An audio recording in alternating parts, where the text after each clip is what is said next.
ये कहानी है भगवान शंकर और एक किसान की। हम सभी लोगों को अपना काम बड़ी निष्ठा और निस्वार्थ भावना से करना चाहिए।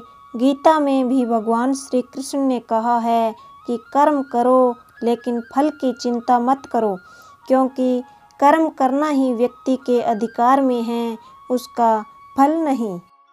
कई बार हम परिस्थितियों के कारण या फिर भावनाओं में बहकर कुछ ऐसे फैसले कर देते हैं जिससे हमारा कर्म प्रभावित होता है।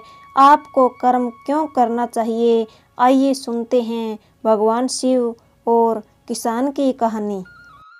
एक बार भगवान शंकर पृथ्वीवासियों पर कुपित हो गए और माता पार्वती को साक्षी मानकर संकल्प किया कि जब तक पृथ्वीवासी नहीं सुधरेंगे तब तक वे शंख नहीं बजाएंगे। सभी देव जानते थे कि शंकर भगवान शंख बजाएंगे तभी बरसात होगी। इससे घोर अकाल पड़ गया। पानी की एक बूंद तक नहीं बरसी। धरती पर त्राहिमाम मच गया।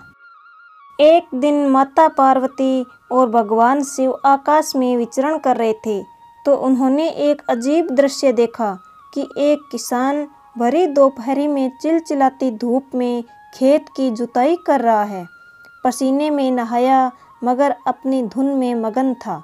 जमीन पत्थर की तरह सख्त हो गई थी, फिर भी वो जी जोड़ मेहनत कर रहा था और उसकी आंखों में आत्मविश्वास था।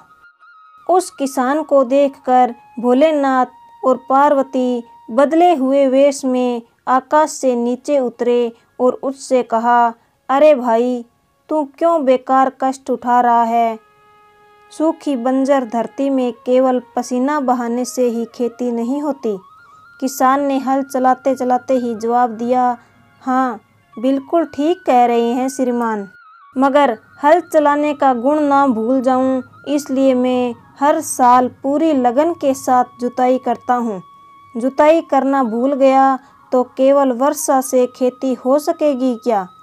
मेहनत का अपना ही परम आनंद है। मैं लोभ के लिए खेती नहीं करता। किसान की बात सुनकर महादेव को भी लगा कि मैं भी तो परम आनंद की अनुभूति के लिए शंख बजाता हूँ। मुझे भी शंख बजाए 1 वर्ष बीत गया, कहीं शंख बजाना भूल तो नहीं गया। उन्होंने तुरंत ही अपनी झोली से शंख निकाला और उसे जोर से फूंका।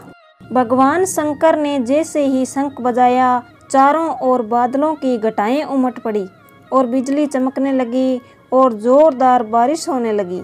इस वर्षा के स्वागत में किसान के पसीने की बूंदें पहले से ही चमक रही थी। इस कहानी से हमें ये सीख मिलती है कि हमारा जो काम है उसे हमें पूरी निष्ठा और बिना किसी लालच के करना चाहिए। इसी में परम सुख है।